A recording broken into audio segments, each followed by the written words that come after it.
What happens when one of the most respected journalists in television sits down with royalty, expecting a civil conversation, only to witness a complete meltdown that ends with security escorting a guest off the set?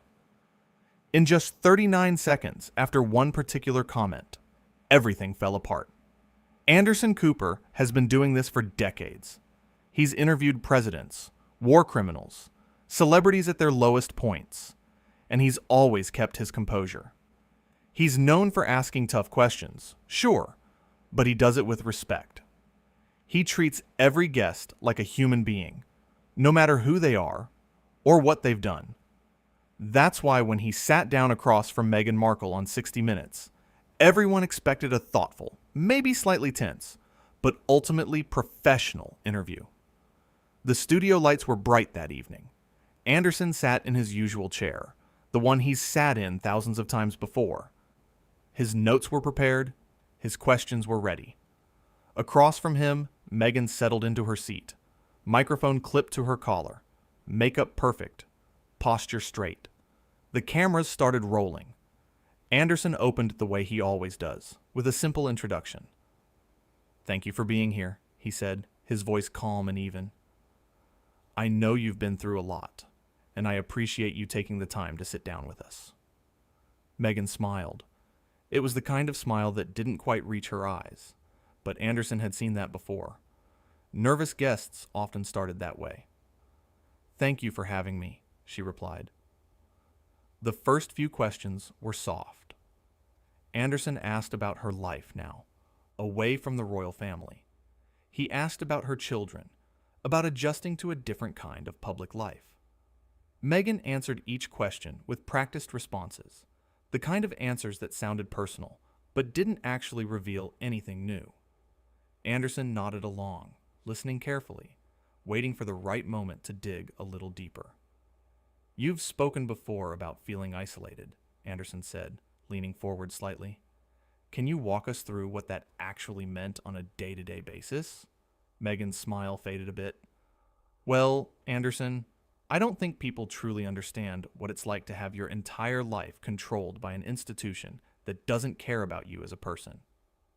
I think a lot of people can relate to feeling controlled by larger systems," Anderson said gently. "But can you give us specific examples?" And that's when things started to shift. Meghan's jaw tightened.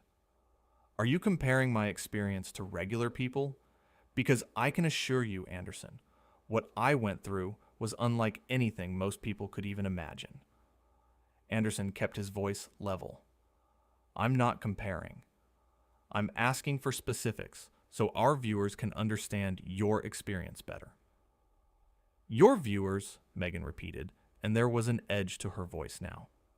"Your viewers have been fed lies about me for years. By the media, by the tabloids. And now you're sitting here asking me to justify my pain?" "I'm not asking you to justify anything," Anderson said, and anyone watching could hear the patience in his tone. "I'm asking you to share your story. That's why you're here, isn't it?" Meghan leaned back in her chair, crossing her arms. "I'm here because I was told this would be a fair interview, but it seems like you've already made up your mind about me." Anderson blinked. "I haven't made up my mind about anything. I'm asking questions. That's my job." "Your job," Meghan said, her voice rising slightly, "is apparently to make me look bad." The camera operators glanced at each other. The producers in the control room leaned closer to their monitors. This was not going according to plan. Anderson took a breath. "Meghan, I've asked you maybe 5 questions. All of them have been about your own experiences. I'm giving you a platform to share your side. How is that making you look bad?" "The way you're asking them," she snapped. "The tone. The implication that I'm somehow being dramatic or unreasonable." "I haven't implied anything of the sort," Anderson said, and his voice was still calm, still professional. "If you're hearing that, I think maybe that's something you're bringing to this conversation, not something I'm putting there." Meghan's eyes flashed. "So now you're saying I'm imagining things?" "I'm saying you seem very defensive, and I'm trying to understand why. Defensive? Meghan's voice went up another notch. You have no idea what I've been through. You sit here in your comfortable chair with your comfortable life, and you think you can psychoanalyze me. Anderson's expression didn't change. I'm not trying to psychoanalyze you. I'm trying to have a conversation. This isn't a conversation, Meghan shot back. This is an interrogation. Meghan, Anderson said, and there was the slightest hint of firmness creeping into his voice now. I've interviewed terrorists with more hostility than I'm showing you right now. I'm being respectful. I'm giving you space to talk. But you have to actually answer the questions. I don't have to do anything, Meghan said. The silence that followed was thick. Anderson just looked at her, waiting. Is there a question you would like me to ask? Anderson finally said. Because I'm happy to adjust my approach if you tell me what would make you more comfortable. Meghan shook her head, a bitter laugh escaping her lips. Of course, put it back on me. Make it my responsibility to manage your interview. It's your interview too, Anderson said simply. You know what, Anderson? Meghan said, leaning forward now, pointing a finger at him. You're exactly like all the rest of them. You pretend to be fair. You pretend to be objective, but you're just another person who wants to tear me down. I don't want to tear anyone down, Anderson said, and his voice was quieter now, almost gentle. I want to understand your story, but you're not letting me in. You're attacking me for doing my job. Your job is to protect people like them, Meghan said, though she didn't specify who them was. My job is to ask questions and report the truth, Anderson replied. The truth? Meghan laughed again, sharper this time. You wouldn't know the truth if it hit you in the face. Anderson paused. That's a pretty serious accusation. It's not an accusation. It's a fact. Based on what? Based on every interview you've ever done, every story you've ever covered. You're part of the system, Anderson. You're part of the problem. Anderson's eyebrows went up slightly. Because I'm asking you to give specific examples of what you experienced? Because you're asking in a way that makes it clear you don't believe me. I haven't said I don't believe you. You don't have to say it. I can see it in your face. I can hear it in your voice. Anderson took another slow breath. Meghan, I think we might need to take a break. Oh, so now you want to run away? Meghan said, her voice dripping with sarcasm. No, I think we both need a moment to reset.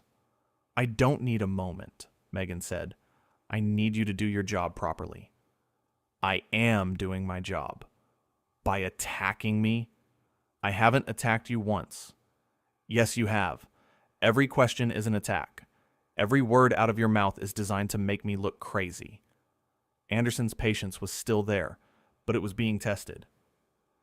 Meghan, I've been doing this for a very long time. I know what an attack looks like. This isn't it. Maybe you don't know yourself as well as you think you do, she said. Maybe, Anderson said carefully. You came in here expecting a fight, and now you're determined to have one, regardless of what I actually say. Meghan stood up abruptly. How dare you? How dare I what? Anderson asked, still seated, still calm. How dare you sit there and tell me what I'm thinking? I'm not telling you what you're thinking. I'm observing your behavior. My behavior? Meghan's voice was loud now, echoing in the studio. My behavior is a response to your hostility. Meghan, Anderson said, standing up now too, I need you to take a breath. Don't tell me what to do. I'm not telling you what to do. I'm suggesting that we both take a second. You're condescending to me. I'm trying to de-escalate. By treating me like a child? By treating you like an adult who's very upset right now. Meghan grabbed her microphone and yanked it off her collar. You know what? I'm done. I'm done with this interview. I'm done with you. And I'm done with this entire network. Meghan, Anderson said, his voice still measured, you don't have to leave. Yes, I do. Because if I stay here one more second, I'm going to say something I'll regret. You've already said quite a bit, Anderson pointed out. Are you being smug now? No, I'm being honest. Honest? Meghan threw the microphone onto her chair. You wouldn't know honest if it walked up and introduced itself. Anderson just looked at her. Okay. Okay, Meghan repeated, her voice mocking. That's all you have to say? What would you like me to say? An apology would be nice. For what? For wasting my time. For ambushing me. For being part of the machine that's been trying to destroy me since day one. Anderson's expression was unreadable. I'm not going to apologize for asking you questions. That's what you agreed to when you came here. I agreed to a fair interview. And that's what I've been trying to give you. You have a funny definition of fair, Meghan said, grabbing her purse. Meghan, Anderson tried one more time. I really think if we just took 5 minutes and came back, we could have a productive conversation. I don't want a productive conversation with you, she said flatly. I want to leave. Then you're free to leave, Anderson said. No one's keeping you here. Good, Meghan said, turning toward the studio exit. But then she stopped. She turned back around, and there was something wild in her eyes now, something that made the entire crew tense up. You know what your problem is, Anderson? She said, walking back toward him. I'm sure you're about to tell me, Anderson said quietly. Your problem is that you think you're better than everyone else. You think because you've been on TV for so long, because people respect you, that you can talk down to people, that you can sit in judgment. I don't think I'm better than anyone, Anderson said. Yes, you do. I can see it. Everyone can see it. You're arrogant. You're self-righteous. And you hide it behind this fake humility, this pretend professionalism. Anderson's jaw tightened slightly. Are you finished? No, I'm not finished, Meghan said, and her voice was shaking now. You want to know what I think? I think you're a bully. I think you use your position to make people feel small. I think you get off on it. That's not true, Anderson said, and his voice was firm now, no longer gentle. Yes, it is, and everyone knows it. They're just too afraid to say it to your face. You're projecting, Anderson said. I'm projecting? Meghan's voice cracked. You're calling me a liar now? I'm saying you're upset, and you're lashing out at me because I'm here. I'm lashing out because you deserve it. Anderson shook his head slowly. I don't think we can continue this. Finally, something we agree on, Meghan said. I'm going to ask you to leave, Anderson said, his voice steady. Oh, you're asking me to leave now? Yes. After you spent the last 20 minutes trying to humiliate me? I didn't try to humiliate you. You did that yourself. The words hung in the air. Meghan's face went white, then red. How dare you? She whispered. I'm sorry if that hurts to hear, Anderson said, but it's the truth.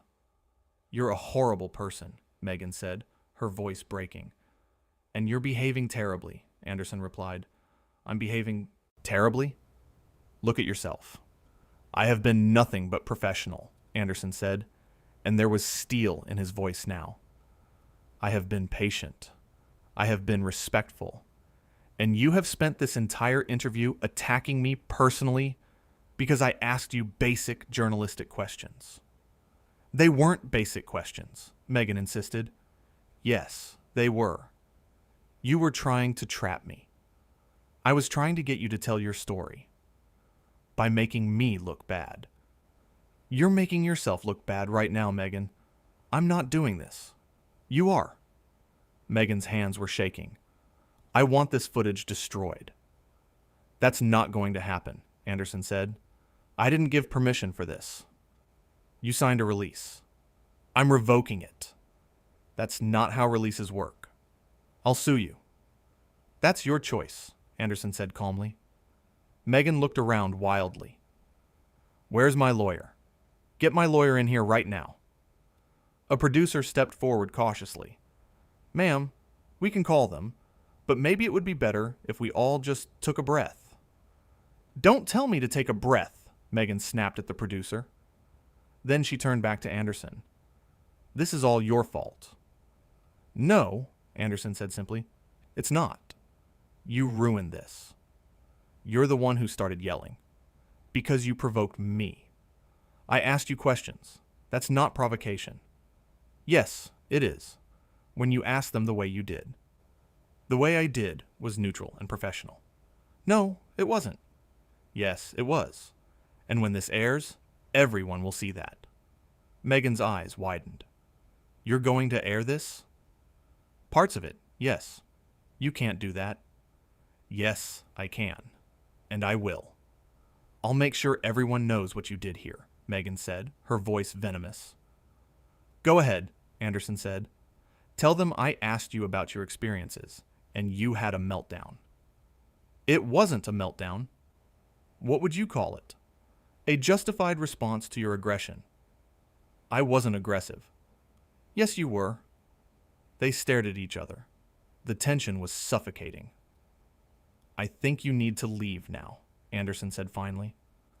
I was already leaving, Meghan said. Then leave. I am. But she didn't move. She just stood there, glaring at him. Meghan, Anderson said, and his voice was tired now. Please just go.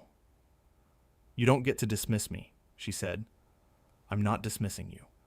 I'm asking you to leave because this interview is over. You ended it. No, you ended it when you started yelling at me. I didn't yell. Yes, you did. Everyone here heard you. Meghan looked around at the crew, and they all quickly looked away. They're on your side, she said bitterly. There are no sides, Anderson said. There's just what happened. And what happened, according to you, is that I'm crazy. I never said that. You implied it. No, I didn't. You're doing it right now. Anderson rubbed his forehead. Meghan, I can't keep having this circular conversation with you. Then stop lying. I'm not lying. Yes, you are. About everything. About what, specifically? About your intentions. About your questions. About all of it. My intentions were to have a conversation. That's it. I don't believe you. I can't control what you believe. No, but you can control how you treat people. And I treated you with respect. No, you didn't. Anderson looked at someone off camera. Can we get security, please? Meghan's face twisted. You're calling security on me? You won't leave on your own. Because you're trying to throw me out. Because this interview is over, and you're still here yelling at me. I'm not yelling, Meghan said, though her voice was raised. You are. Right now. 2 security guards entered the studio. They looked uncomfortable. Ma'am, one of them said gently, we need you to come with us.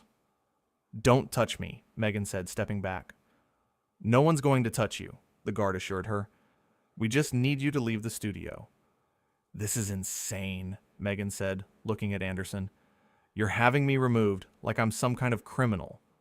You're not a criminal, Anderson said, but you are disrupting the workplace, and I'm asking you to leave. You're going to regret this, Meghan said. Maybe, Anderson said, but right now, I need you to go. The security guards moved closer, flanking her, but not touching her. This is unbelievable, Meghan muttered, but she finally started walking toward the exit. She stopped at the door, turned back one last time. You're a terrible journalist, she said. Anderson didn't respond. He just watched her leave. The door closed behind her with a heavy thud. The studio was silent, except for the hum of the lights and equipment. Anderson stood there for a long moment, then slowly sat back down in his chair. He looked at the camera, which was still rolling. Well, he said quietly, that was unexpected. The crew remained frozen, unsure what to do or say. Anderson unclipped his own microphone, set it carefully on the table, and walked off the set without another word. The cameras finally stopped rolling.